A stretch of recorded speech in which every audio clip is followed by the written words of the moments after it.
நேயர்களுக்கு வணக்கம். பஞ்சாப் கிங்ஸ் வந்த வேகத்தை பார்த்தா கப் அடிச்சுட்டு தான்ப்பா போவாங்க அப்படின்ற ஒரு வேகத்துல வந்தாங்க. ஆனா கொஞ்சம் தடுமாறுற ஒரு நிலை இருக்கு. அது மட்டும் இல்லாம ஸ்ரேயஸ் ஐயர் அவருடைய முன்னாள் அணியை எதிர்கொள்றாரு இன்னைக்கு. கேகேஆர் விசஸ் பிபிகேஎஸ் மேட்சை பத்தி தான் பேச போறோம். நம்ம கூட former state cricketer doctor V Giri sir இருக்காரு. அவர்கிட்ட பேசலாம். சார் வணக்கம். இந்த ராகுல் ராகுல் இருக்கார்ல, அவர் அந்த காந்தாரா பண்ணாரு, அடிச்சுட்டு 93 அடிச்சுட்டு இப்படி சுத்தி கீத்தி கத்தியை இப்படி சொருகி அந்த மாதிரி ஸ்ரேயஸ் ஐயர் பண்றதா பார்க்கலாம். ஒன்னு. ரெண்டாவது பஞ்சாப் எதிர்பார்த்ததோட கொஞ்சம் மோசமா பர்ஃபார்ம் பண்றாங்க. ஏன்னா முதல்ல நல்ல ஃபாஸ்டா வந்தாங்க, கடைசி ரெண்டு டிஃபீட் அவங்க. அது ஒரு இது, அதை எங்க வீக்னஸ்ன்னு பார்த்துக்கணும் அவங்க. அது ஒன்று. ஏன்னா போன தடவை அவங்க நல்ல ஸ்கோர் அடிச்சாங்க. பிரப் சிம்ரன் அண்ட் அந்த இன்னொரு ஆர்யா ரெண்டு பேரும் பிரமாதம் அடிச்சாங்க. பட் இவங்க சன்ரைசர்ஸ் அவங்களுக்கு மேலே பிஸ்தான்னு காமிச்சிட்டாங்க. ஓகே, அந்த மாதிரி ஒரு ஷாக்கிங் டிஃபீட்னு சொல்லலாம் அது. ஸோ இப்போ கேகேஆரில் அதே மாதிரி எப்படி விளாட்றாங்கன்னு தெரியல. ஏன்னா கேகேஆர் இவங்களோட ஸ்ட்ரென்த் அண்ட் வீக்னஸ் நல்லா பார்த்துருப்பாங்க. அண்ட் கேகேஆர் பெட்டர் போலிங் வச்சுருக்காங்க சன்ரைசர்ஸோட. KKR got better bowling than some of the top teams. அதனால் கேகேஆர் ஷாக் ட்ரீட்மெண்ட் கொடுக்கலாம், சான்ஸ் இருக்குது பஞ்சாப் மேலே. But Punjab batting superior to KKR batting. அதான் பஞ்சாபோட பேட்டிங் அப்படின்றது ப்ரோ மேக்ஸ் லெவலில் இருக்குது. ஆனால் அவங்க பவுலிங்கில் தான் ரொம்ப அடி வாங்குறாங்க அப்படின்னு நினைக்கிறேன். சாகல் கிட்டத்தட்ட 18 கோடிக்கு வாங்கியிருக்காங்க. 5 மேட்ச்லேயுமே பவுலிங் போட்டிருக்காரு, 2 விக்கெட் மட்டும்தான் எடுத்திருக்காரு. முக்கியமான டைமில் முக்கியமான கேச்சஸும் விட்டுடுறாரு. அதான் அங்கே சிக்கல் இருக்குது. அவரோட பவுலிங்கில் என்ன சிக்கல் பார்க்குறீங்க?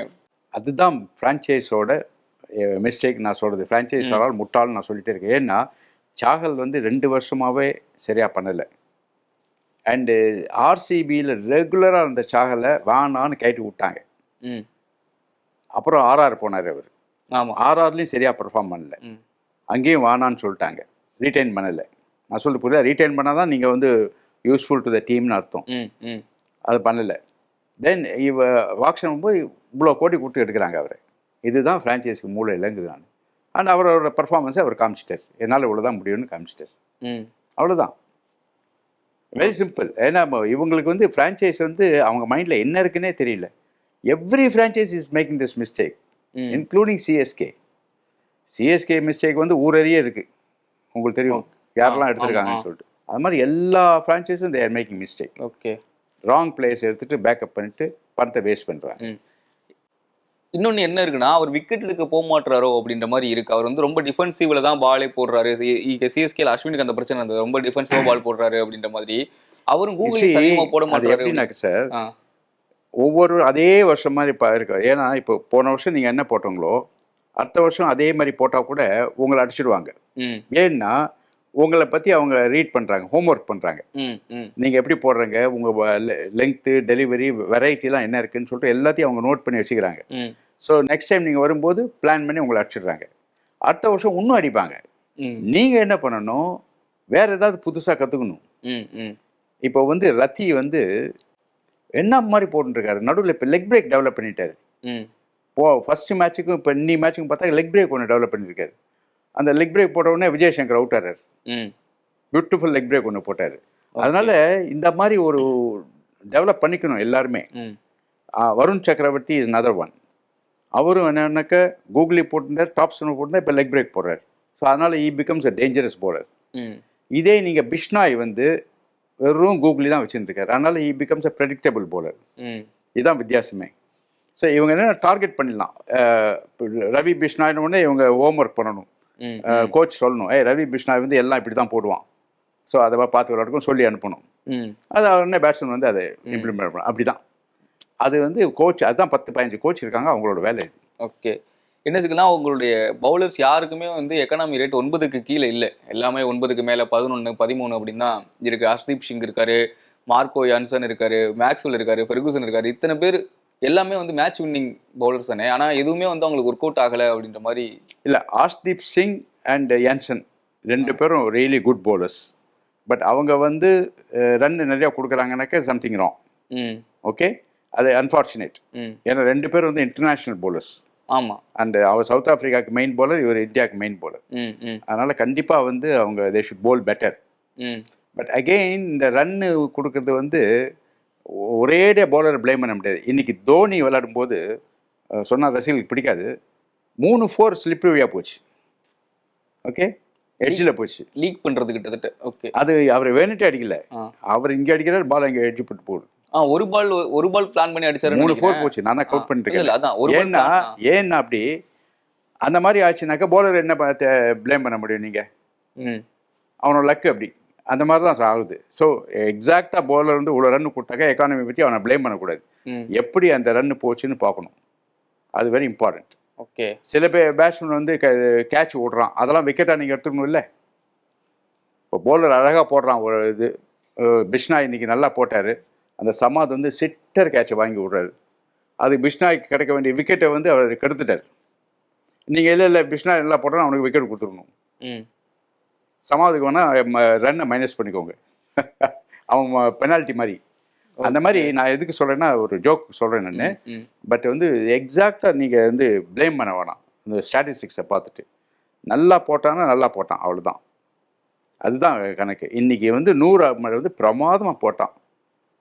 நீங்கள் ரன் இதை கொடுத்ததை பார்க்கவே வேணாம். நம்ம வந்து அவன் டெலிவர் பண்ணால் பேட்ஸ்மேன் எப்படி தடவினான், அவ்வளோதான் முக்கியம். அதுதான் இம்பார்ட்டண்ட்.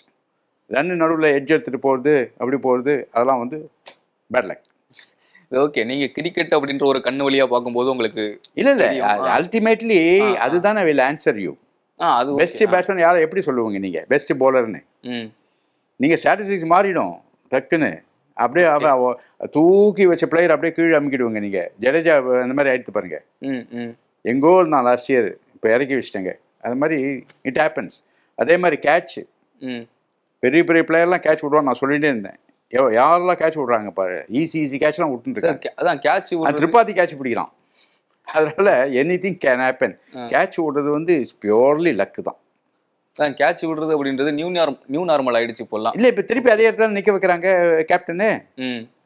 சப்போஸ் இவன் கேட்ச் விட்டானாக்க இவன் லாய்க்கு இல்லைன்னு சொல்லிட்டு வேற இடத்துக்கு மாற்றணும் இல்லை, மாற்றலையே, அதே இடத்துல தான் நிற்கிறான் அவன். தட் மீன்ஸ் கேப்டனுக்கே தெரியும் இவன் ஏதோ பேட் லக்கும் விட்டுட்டான், நெக்ஸ்ட் கேட்ச் பிடிச்சிடுவான்ட்டு. ஓகே, பிபிகேஎஸ் வந்து லாஸ்ட் மேட்சா எஸ்ஆர்ஹெச்சுக்கு அகேன்ஸ்ட் ஆடினாங்க. கிட்டத்தட்ட 245 ரன் அடிச்சிருந்தும் எஸ்ஆர்ஹெச் வந்து அதை டார்கெட் பண்ணி டாமினேட் பண்ணி வந்தாங்க. ஆமாம். இப்போ இங்க என்ன சிக்கல்? அந்த அளவுக்கு கேகேஆர் அடிப்பான்னு நான் சொல்ல. எஸ்ஆர்ஹெச்சுக்கு இருக்கிற ஓப்பனிங் பேட்டிங் அப்புறம் 1 2 3 4 அது வந்து வேற யாருக்கும் கிடையாது. அந்த அளவுக்கு வந்து கேகேஆர் அடிக்க முடியாது, ஈவன் எல்எஸ்ஜியும் அடிக்க முடியாது. ஓகே, எஸ்ஆர்ஹெச் வந்து வேற லெவல். ஆனால் எஸ்ஆர்ஹெச் போலிங்கில் கொடுத்துருவாங்க நிறையா. ஓகே, அதனால அவங்க ஒவ்வொருத்தருக்கும் ஒரு வீக் பாயிண்ட் இருக்குது, ஒரு ப்ளஸ் பாயிண்ட் இருக்குது. ஓகே, கேகேஆர் பேட் பற்றி பேசும்போது ஓரளவு ஓகே அப்படின்ற மாதிரி இல்லை. கேகேஆர் பேட்டிங் கொஞ்சம் கம்மி தான் compared to bowling. They have better bowlers. ஆனால் பேட்டிங்கில் வந்து திருப்பி அந்த ஓப்பனிங்கில் சுனில் நாராயண் ஃபெயில் ஆகிறாரு, ரைட்டா? ஸோ ஷார்ட்டே பேடாக இருக்குது. ஃபர்ஸ்ட் ஓவரே ஒரு விக்கெட் ஊந்துருது. அதுக்கப்புறம் வந்து நம்பர் 3 ரெஹானே நல்லா விளையாடுறாரு. நம்பர் 4, நம்பர் 5, நம்பர் 6, நம்பர் 7 அதில் ஒருத்தர் தான் நல்லா விளையாடுறாரு. யாராவது ஒருத்தன். ஒரு நாள் வந்து வெங்கடேஷ் ஐயர் நல்லா விளையாடுறாரு, ஒரு நாள் ரிங்கு சிங் நல்லா விளையாடுறாரு. எனக்கு வெரி டிசப்பாயின்மெண்ட் இந்த ரகுவம்சி. அவர் வந்து சரியாக விளையாடல. அவர்லாம் 100 அடிக்கிற பேட்ஸ்மேன், நல்ல பேட்ஸ்மேன். அண்ட் ரசல் வந்து டோட்டலாக 0. அந்த மாதிரி இருக்குது அவங்க பேட்டிங். ஸோ அவங்க பேட்டிங் வந்து பிரிட்டில், கொஞ்சம் ப்ராப்ளம் தான் பேட்டிங் கேகேஆருக்கு. ஓகே, சரி, இவங்க நல்லா போட்டாங்கன்னாக்கா கேகேஆரை தோக்கடிச்சிடலாம். இந்த சீசன் ஃபுல்லாகவே வந்து பார்த்துக்கிட்டோம் அப்படின்னா ஓப்பன் டாப் 3 பேட்ஸ்மேன்ஸ் தான் வந்து டாமினேட் பண்ணியிருக்காங்க அப்படின்ற மாதிரி சொல்லலாம். ஒரு 30 பால் ஆவரேஜாக வச்சு பார்த்தோம் அப்படின்னா அதில் 2 பிளேயர்ஸ் மட்டும்தான் மிடில் ஆர்டரில் ஆடுறவங்க, மிச்சம் எல்லாமே 1 2 3 அந்த பொசிஷனில் ஆடுறவங்க. ஆனால் கேகேஆரில் வந்து அந்த 1 2 அந்த பொசிஷனே வந்து ரொம்ப இல்லை சார், கொஸ்டினபிளாக இருக்குது. இதில் வந்து நீங்கள் இந்த ஆரஞ்சு கேப்னு ஒன்று சொல்லுவாங்கல்ல, நீங்கள் ஸ்டாட்டிஸ்டிக்ஸ் பார்த்துட்டு ரன் யாரு கொடுக்குதுன்ட்டு, அது எப்போவுமே 1 2 3 தான் இருக்கும். அது ஓகே, ஓப்பனில் இறங்குறாங்க, அதிகமான பால்ஸ் கன்சியூம் பண்ணிக்கிறாங்க, அவ்வளோதான்.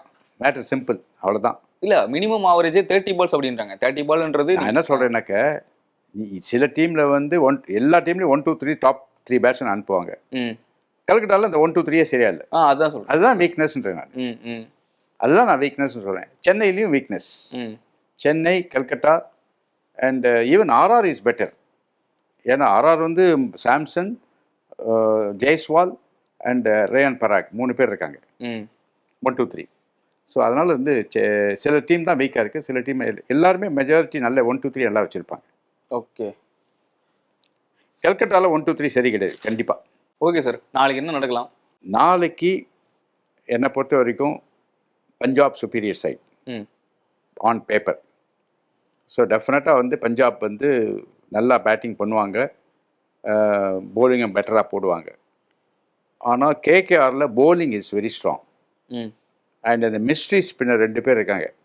போன மேட்ச் வந்து சுனில் நாராயணன் அண்ட் வருண் சக்கரவர்த்தி அவுட்ஸ்டாண்டிங் போலிங். அதுக்கு முந்தின மேட்ச் சரியாக போடல. ஸோ இந்த மாதிரி on their day they bowl well.